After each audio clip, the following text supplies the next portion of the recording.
Hey folks, it's Mark from MT.TrainRestorations again. New project going on this week. I wanted to disassemble this 259E. Approximately, this is probably 1930s, between 32 and probably 36. So it's for a customer who wants it redone. And I also have a tender for it, a whistle tender. He wanted a whistle tender, so we got him a whistle tender for this. We're going to take apart as well, but we're going to focus today on the 259. So with that said, I don't want to bore you with all that talk. We're just going to start taking this apart, and we're going to put our pieces in a little container to start off with, and that way we can not lose too many of them. So we're going to take these off, loosen this up. Some of these just need a little persuasion, but they should be just a little bit overhand tight. So just do that, loosen that up. There's a washer that goes with it, and it is actually has a rectangular hole in the center of it, and that's for it will grab onto the boss, on the boss wheel, on the drive wheel. It'll grab that on and keep it square. So we got that loose. We're going to take off the trucks, get the little spacers off, and to do that we're just going to lift this up a little bit.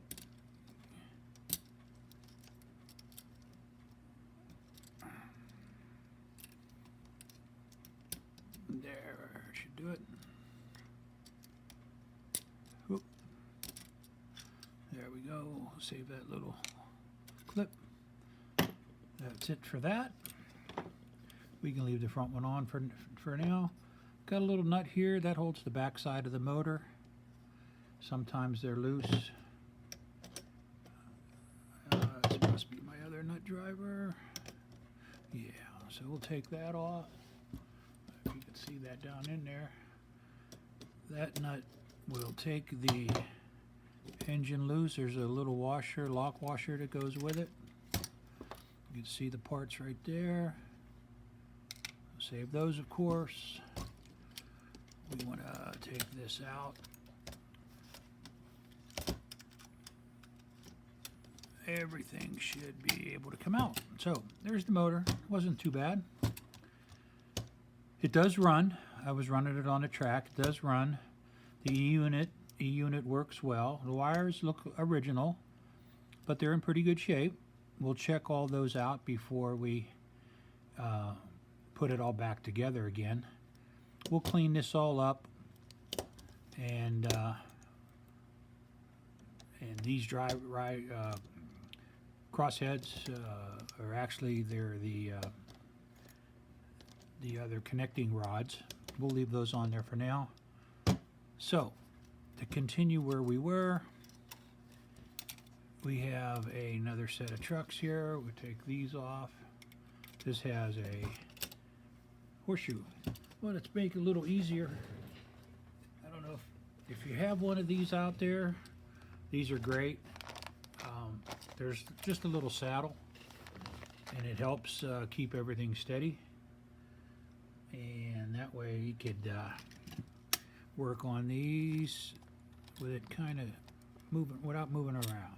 So we just spread that horseshoe washer out, clip, take that off of there, take that out. This one does not have the little copper spring strap that comes with them. It should, but it doesn't. It's not a big deal. I have some of those, but it helps keeps the truck down onto the track. That's what they're mainly for. So we have this ready to go. There's a weight in the back. We'll loosen this up as well. Oop.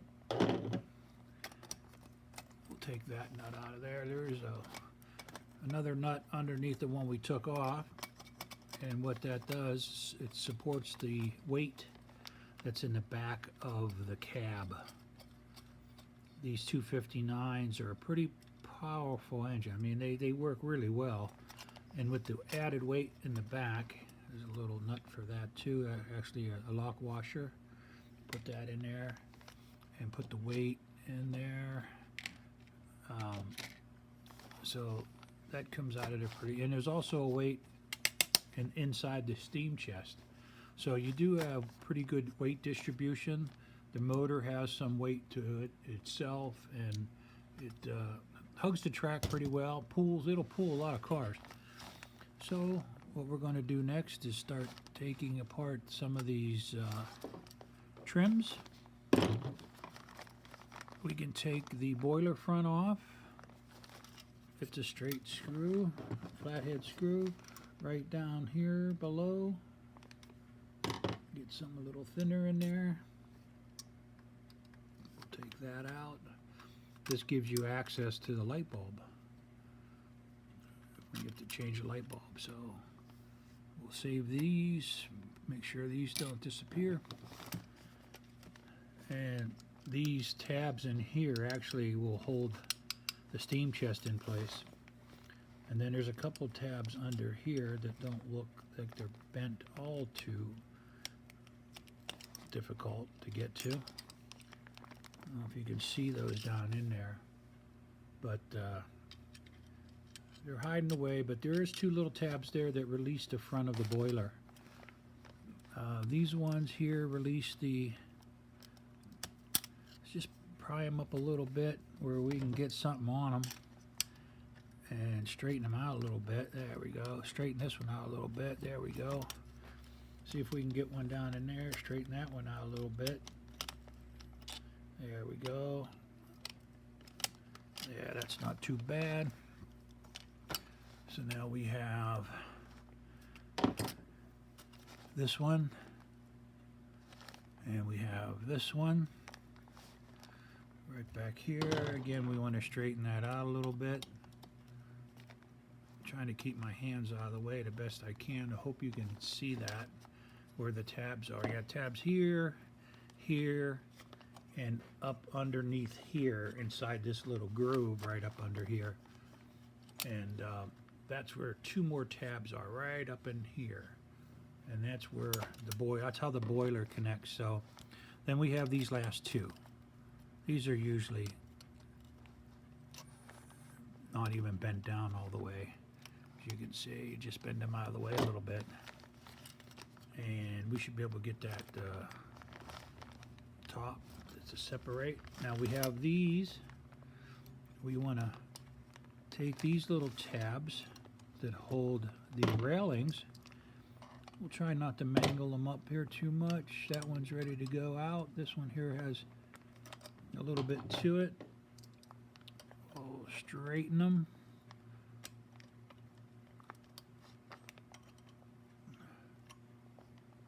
I don't know if you're seeing that. Okay, right there. You just straighten those out.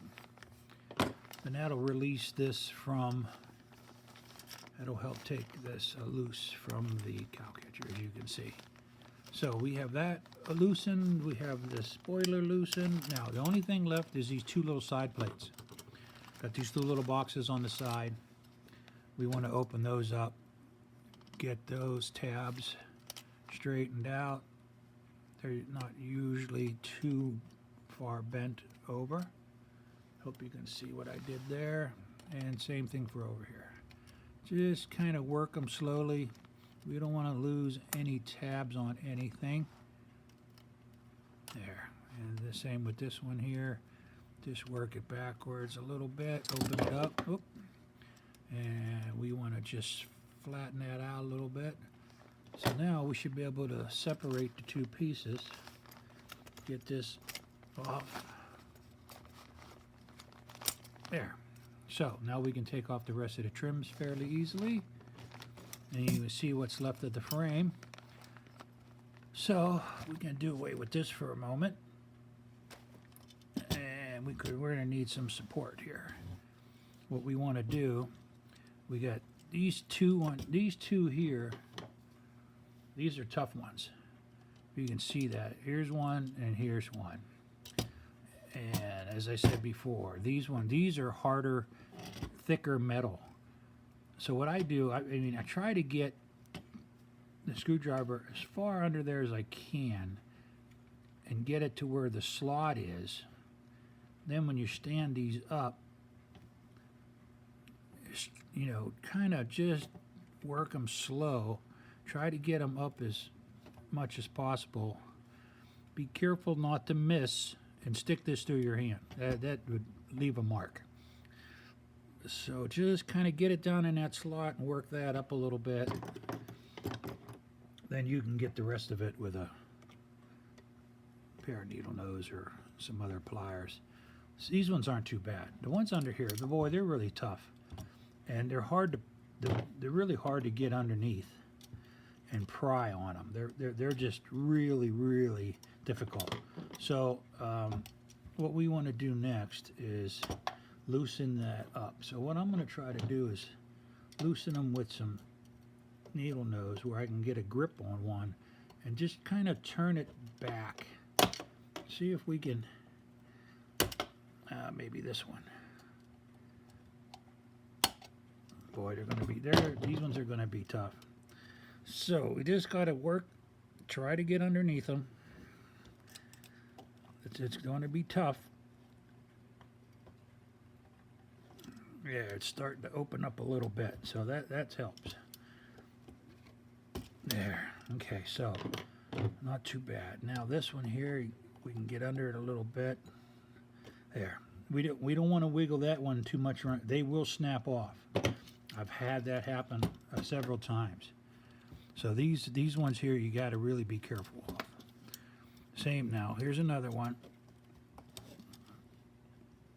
Just a little bit of, there we go. Okay. We got under that one. It seems to still be pretty strong.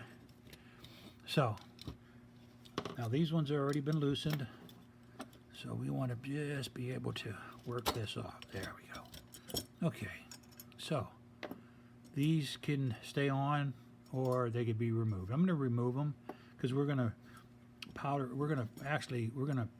sandblast the frame. All the metal parts. We're going to sandblast all the parts.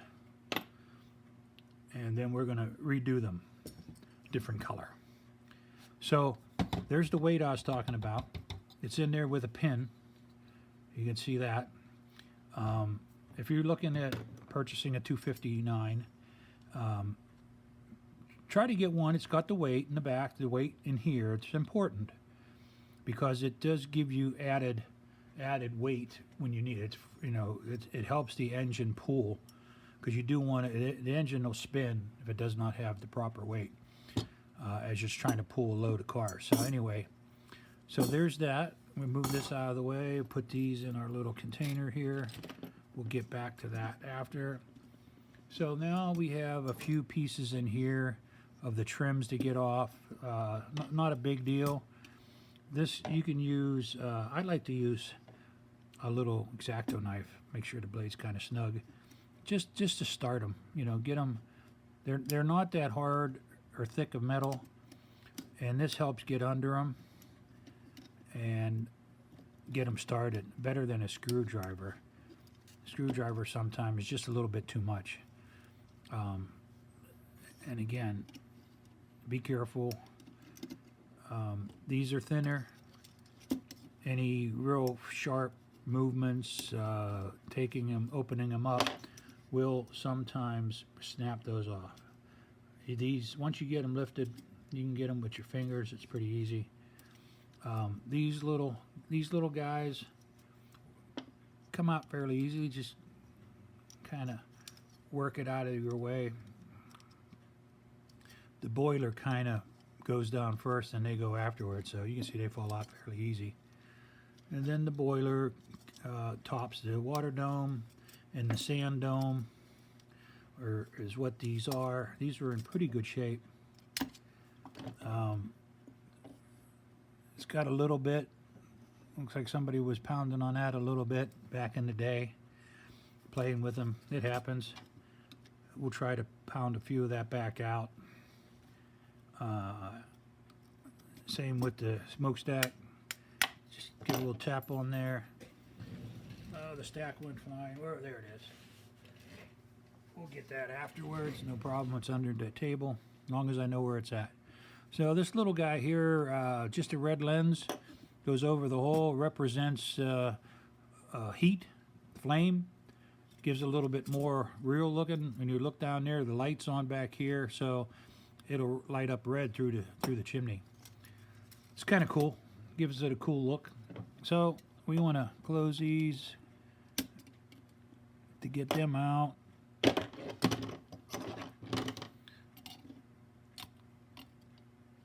See what kind of needle nose you have at home to get these out. Everybody's got their way of getting these. Actually, I have a pair. It has a little bend to it. So these sometimes work a little better. We'll get that out with this. There, same thing on this side. Bend these together. They're not difficult. The metal's not real thick, so they bend fairly easily. So that does that. So we should be able to pull these out. Just pull them out and leave the scutcheons on, or the stanchions rather. You can leave them on for now. And let's see here. Yeah, we got that unbent.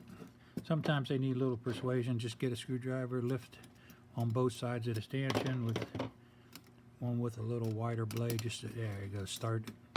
And try to pull them out with your fingers. That way it won't damage the boiler. So we got those. There's a little bit more. These come off as well. And again, try to get underneath the tab a little bit to loosen these up. You can see how that one goes. Just turn it a little bit. Same with these. Try to get under it. Try to get in there, and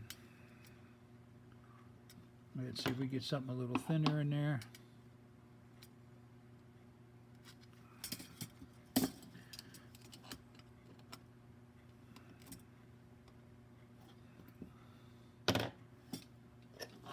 Use the old trusty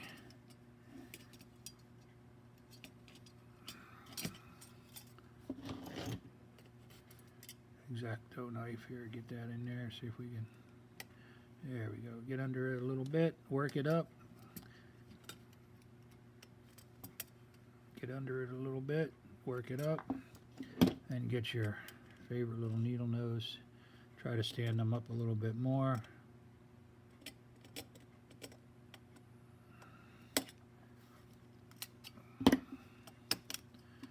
There we go. Well, be careful bending that over. We don't want to lose a tab there. There we go. That's one. It's not the most exciting. It's not the most exciting work to do, is taking these apart, but I'll do another video down the road here a little bit as we take this from old paint color through the sandblaster, and then we're going to powder coat this a different color for the customer. He already has some colors picked out. There we go.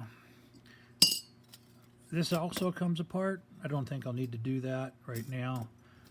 We can tap this out. What I usually do is just put this on the top of my vise, and I have a little pin that I put in here and punch it through. I can grind some of that off with my Dremel tool to get some of the flare out of the way, and then we'll save the bell. This connection does not really need to come apart, and this connection here I may need to take apart because I think we're going to do the cab a different color than the boiler. So, and the way to do that, it's same thing, more tabs in here to unbend.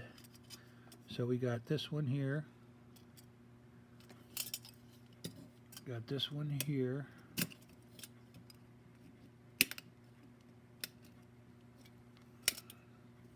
Got one up here. There we go, and we got one up here.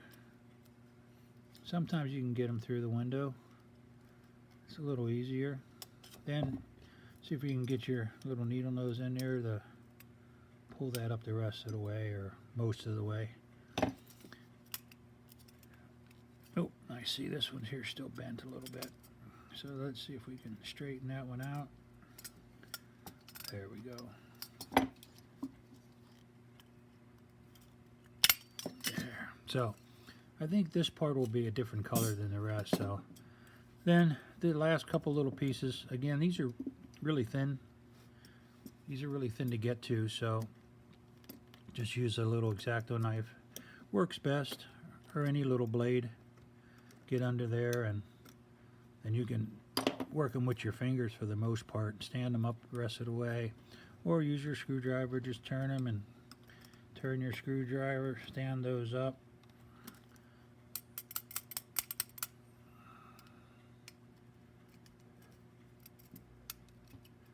And pop that off of there. They didn't, Lionel really didn't want that to come off, so they put 3 tabs on that. And these are really in good shape, to be honest with you. I mean, for 75 years, 75, 80 years old, I mean, really good shape.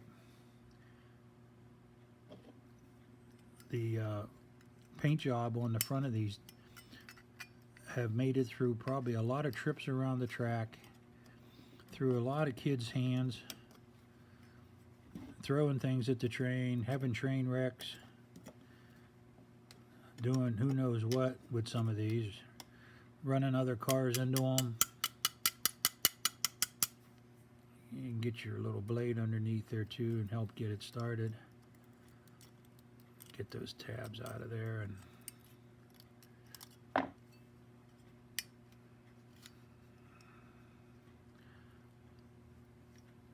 there we go.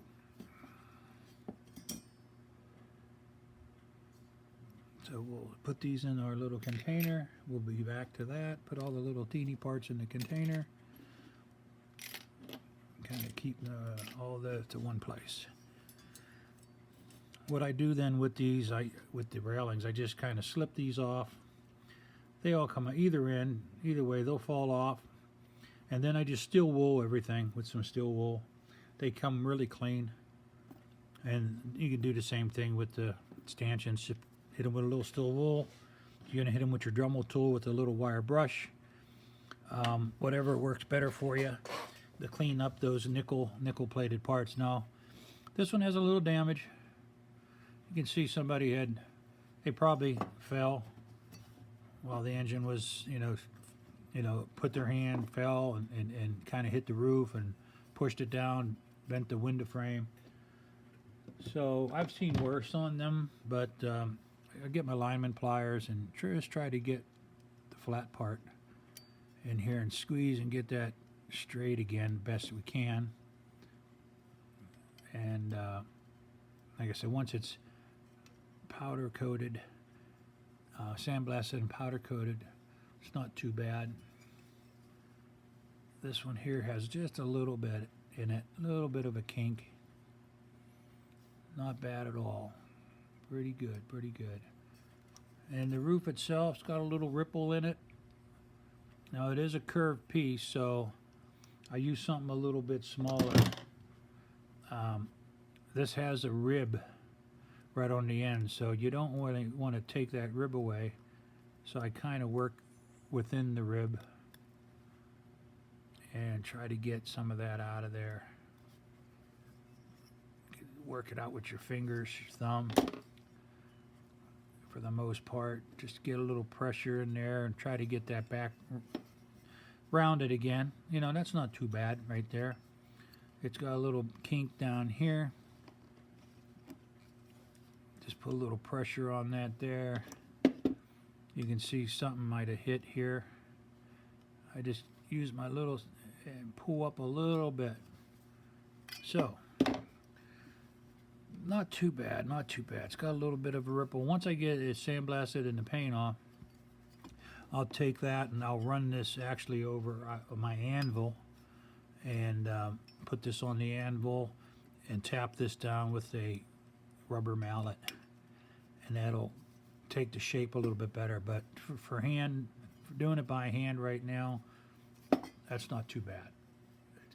It's pretty good, pretty close compared to what it was. So that's that piece. Like I said, these now, back to the frame. Like I said, the frame is one piece. The only moving part on it are these. And as you can see how they're attached, they're pinned in. They're not overly strong. And what I like to do is take these out, because I am going to redo the frame, and I don't want to have to mess with these eccentric valve connections here. The rivet I could use over, but what I do, I actually will tap this hole and thread in a tiny little headed screw that will hold these in place from now on. It's kind of better, I like, because I do work on a lot of 259s, and taking them apart like we do and working on taking the engine out, you could just take those screws out, release these, and then you're done. You can put them back again a lot easier. That's just me. You can rivet them back together.